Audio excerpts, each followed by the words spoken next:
और उधर देश की स्टार रेसलर विनेश फोगाट के लिए आज अहम दिन है, महत्वपूर्ण दिन है। आज विनेश फोगाट की डिस्क्वालीफाई के खिलाफ दी गई अर्जी पर खेल पंचायत न्यायालय आज सुनवाई करने वाला है। यह सुनवाई भारतीय वक्त के मुताबिक दोपहर करीब 1:30 बजे होगी। खेल पंचायत न्यायालय ने विनेश का पक्ष रखने के लिए 4 वकीलों की पेशकश की थी, लेकिन भारतीय दल ने अनुभवी काबिल वकील नियुक्त करने की मांग की। और खबर यह है कि भारत के पूर्व सॉलिसिटर जनरल और one of the best legal minds Harish Salve को विनेश फोगाट की अयोग्यता केस में खेल पंचायत न्यायालय के सामने आज भारतीय ओलंपिक संघ की ओर से पेश किया जाना है। वो पेश होंगे। सूत्रों के मुताबिक खबर है कि प्रधानमंत्री नरेंद्र मोदी की डायरेक्शंस पर विनेश फोगाट को सर्वोत्तम कानूनी सहायता दी जा रही है। और Harish Salve one of the best legal brains हैं, उन्होंने अपना लोहा मनवाया है। और आपको याद होगा किस तरह से केवल 1 रुपए फीस ली थी उन्होंने, एक बड़ा केस उन्होंने लड़ा था, वो केस भी आपको याद होगा। और ऐसे में उम्मीद आस बनती है कि शायद वो सिल्वर मेडल एक बार विनेश फोगाट कहीं ना कहीं उन्हें मिल जाए, क्योंकि पूरा देश ये चाहता है कि जितनी मेहनत विनेश फोगाट ने की है तो वो सिल्वर मेडल लाए, तो खुशी जो है वो विनेश के साथ साथ पूरे देशवासियों को होगी। तो एक उम्मीद अभी भी कायम है और ये सब कुछ मुमकिन हुआ है प्रधानमंत्री के निर्देश के बाद, यानी सर्वोत्तम लीगल असिस्टेंस जो है वो विनेश फोगाट के केस में उन्हें दी जाए।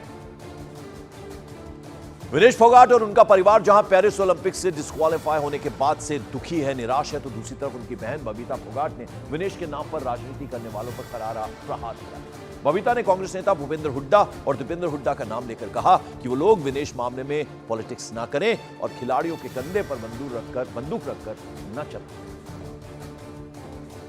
भूपेंद्र हुड्डा जी और दीपेंद्र हुड्डा जी दोनों से मैं हाथ जोड़कर विनम्र आग्रह करना चाहती हूँ कि प्लीज मेरे परिवार को तोड़ने का कोशिश ना करें, मेरे परिवार के अंदर राजनीति ना घुसाएं, परिवार को परिवार ही रहने दें। आपको राजनीति करनी है, आप मैदान में आके राजनीति करिए, ये मैदान खुला है और आप यहाँ पे आके जो राजनीति करनी है वो करिए, लेकिन मेरे परिवार के साथ राजनीति ना करें और खिलाड़ियों के कंधों पे रखकर बंदूक ना चलाएं।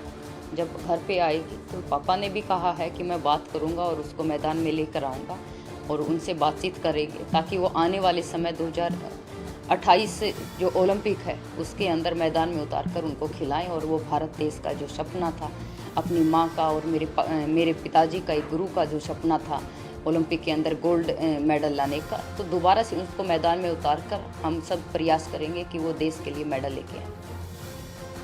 इस बीच कांग्रेस नेता अधीर रंजन चौधरी ने भी सियासत न करने की सलाह दी। मान लीजिए 100 ग्राम की ओजोन की हेराफेरी में इतना बड़ा एक अन्याय हिंदुस्तान के 140 करोड़ देशवासियों ही नहीं बल्कि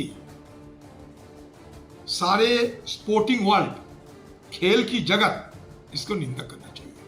विनेश फोगाट हमारे देश की एक घर की बहन है, बेटी है, वो तो अलग बात है, लेकिन साथ साथ सारे दुनिया की खेल की जगत में ये एक अन्याय हुआ है। और पेरिस ओलंपिक्स में सिल्वर मेडल विजेता नीरज चोपड़ा के पिता ने भी विनेश फोगाट के लिए सिल्वर मेडल की उम्मीद जताई है। देखो, मेरे को लगता है कि जो मतलब एक सिल्वर के लिए अप्लाई डाली हुई है, लगता है मेरे को कि वो अप्लाई उनकी कामयाब हो जाएगी। हमें सिल्वर मेडल मिलना चाहिए। और ये वाकई मतलब एक देश के लिए एक बुरे पल थे कि वो डिस्क्वालीफाई हुई, नहीं तो गोल्ड मेडल के लिए वो फाइट कर रही थी।